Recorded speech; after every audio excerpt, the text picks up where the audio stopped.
The Midnight Visitor. Ausable, a secret agent, is expecting to get a very important report.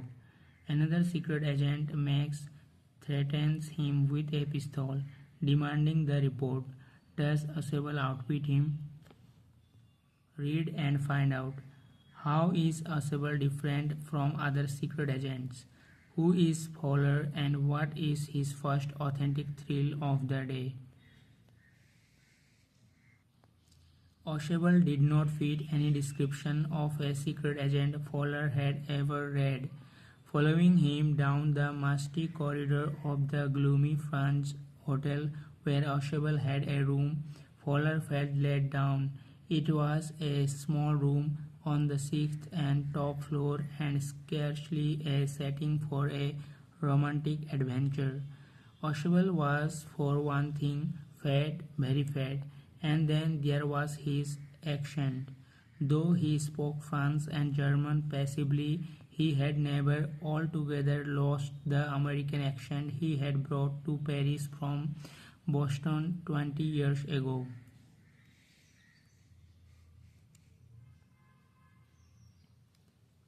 You are disappointed, Ausable said vigily over his shoulder.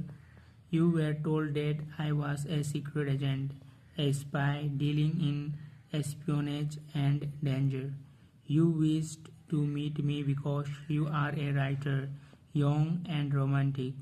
You envisioned mysterious figures in the night, the crack of pistols, drugs in the wine.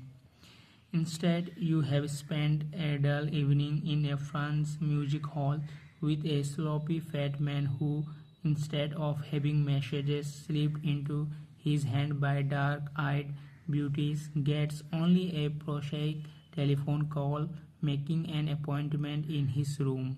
You have been bored, the fat man chuckled to himself as he unlocked the door of his room and stood aside to let his frustrated guest enter. You are disillusioned, Ausable told him, but take cheer, my young friend. Presently you will see a paper, a quite important paper for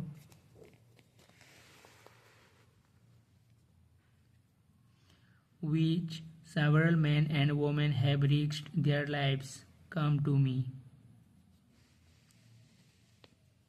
Some day soon that paper may well affect the course of history.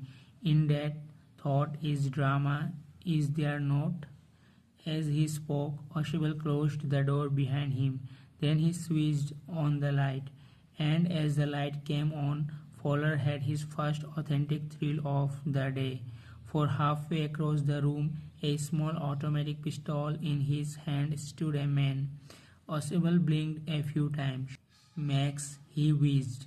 You gave me quite a start. I thought you were in Berlin.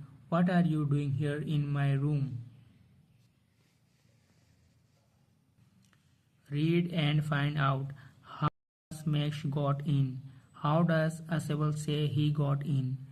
Max was slender, a little less than tall, with features that suggested slightly the crafty pointed countenance of a fox. There was about him, aside from the gun, nothing especially menacing. The report, he murmured, the report that is being brought to you tonight concerning some new missiles. I thought I would take it from you. It will be safer in my hands than in yours. Ausable moved to an armchair and sat down heavily. I am going to raise the devil with the management this time, and you can bet on it, he said grimly. This is the second time in a month that somebody has got into my room through the nuisance of a balcony. Fowler's eyes went to the single window of the room. It was an ordinary window, against which now the night was pressing blackly. Balcony? Max said, with a rising inflection. No, a passkey. I did not know about the balcony. It might have saved me some trouble had I known. It's not my balcony, Ausable said with extreme irritation. It belongs to the next apartment. He glanced explanatorily at Fowler. You see, he said, this room used to be part of a large unit, and the next room through that door there used to be the living room. It had the balcony which extends under my window now. You can get onto it from the empty room 2 doors down, and somebody did. Last month, the management promised to block it off, but they haven't.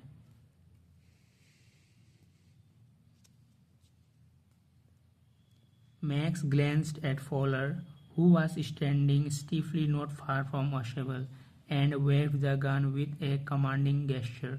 Please sit down, he said. We have a wait of half an hour, I think. 31 minutes, Ausable said moodily. The appointment was for 12:30.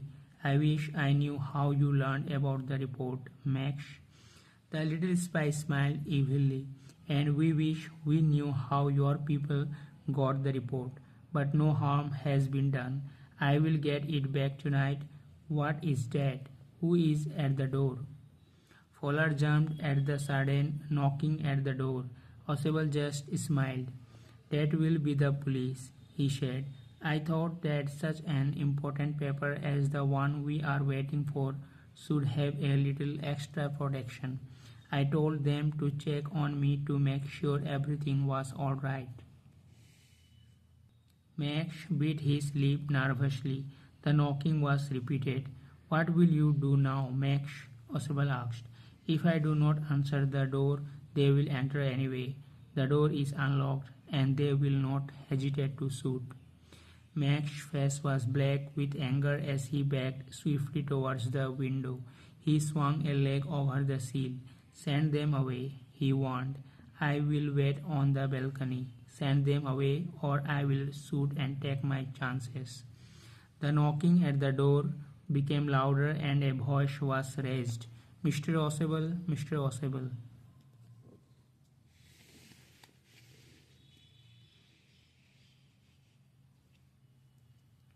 Keeping his body twisted so that his gun still covered the fat man and his guest, the man at the window grasped the frame with his free hand to support himself.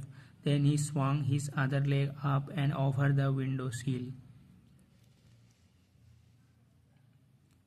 The doorknob turned. Swiftly Max pushed with his left hand to free himself from the sill and dropped to the balcony. And then, as he dropped, he screamed once, shrilly.